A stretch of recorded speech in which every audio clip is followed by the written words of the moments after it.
So what we're going to talk about in this video is our natal Venus. So Venus, most people know that symbol. Again, it's in the ebook. But wherever Venus is in our chart, our natal Venus, the black symbol in the center of the chart, indicates how we relate, or the individual relates. So this is how we would relate to others. This is how they relate to themselves. This is how they relate to life. This is also the energy that shows us what we desire, what we're looking for in relationships. It shows us what we value and also where we're learning to receive. And because relationships are so much about giving and receiving, this is why Venus is so key when we're doing relationship readings. So first thing is to find where Venus is in the chart. So once we see Venus, the little circle with the cross, like the feminine symbol, we're going to ask ourselves two questions. Our first question is, what sign is Venus in? And again, in the ebook I show you, I did a little doodle as to how you can tell. So what sign is Venus in? If you have problems figuring this out, please, please, please post in the group. So we ask ourselves, what sign is Venus in and what house is Venus in? Now again, remember that the houses are created based on a time of birth. So if you don't know the time of birth or the given individual doesn't know their time of birth, that's okay. We can just focus on the sign. So what sign is Venus in and what house is Venus in?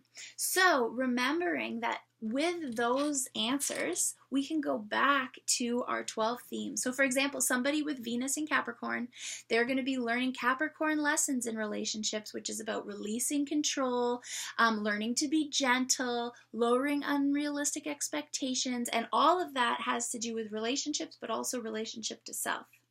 Now on the same page, somebody who has Venus in the 10th house, because the 10th house and Capricorn are synonyms, they're going to be experiencing similar lessons, releasing control, learning to be gentle, all those things. So it's important to ask ourselves, what sign is Venus in and what house is Venus in, and then apply those given sign or houses from our 12 zodiac themes to understand, to piece it together. Now, some people might have Aries as their first house, and in that case, they just have a double dose of Aries. But remember, mostly the houses and the signs aren't going to be the same. So I'm using myself as an example in the ebook. You'll see the chart, and it shows that this chart, my chart, has Venus in Aquarius in the 12th. So how do we sort that together? So first of all, we say, what sign is Venus in? Aquarius. And so Aquarius is the connector. It's the networker. So this is somebody who's going to have a lot of relationships with a lot of people, a lot of social networks. It's going to be about people connecting when sharing that vision, and they're going to want to be in a partnership with someone who shares their vision. But remembering that Aquarius can sometimes be emotionally detached, and so feeling intimate in this relationship is not always going to be comfortable for this Venus in Aquarius person.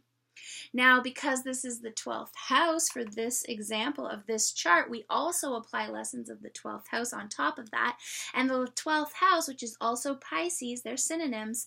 The 12th house has to do with compassion and forgiveness and karmic relationships. And so somebody who has Venus in the 12th house means that in a way they have a lot of karmic relationships that they're going to experience.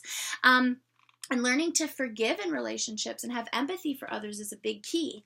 So this person, this Venus in the 12th, we can say, Venus in the 12th in Aquarius, okay, Aquarius, they're going to have a lot of people, a lot of connections. Maybe they're going to want to emotionally detach when they feel threatened or when drama comes in.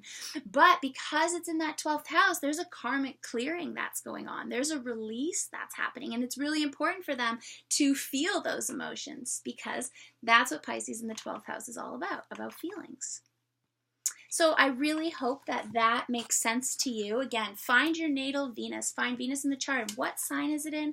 What house is it in? And combine those two themes to understand how you show up for relationships, relationship to yourself, but also relationship to life. It also shows what you desire in partnerships. So again, that Venus in Aquarius is going to desire space, is going to desire freedom, but is also going to desire purpose and passion and drive, which is a very much a theme of Aquarius. And also look at, so again, if we go back to our cheat sheet of those 12 zodiac themes, find where your Venus is, and then apply those lessons and those themes to how you show up in relationships, to what you're desiring, to what you need, and what you're learning to receive this lifetime. And also feel free to go do it for other people you know too, to get a little insight into how they relate to life.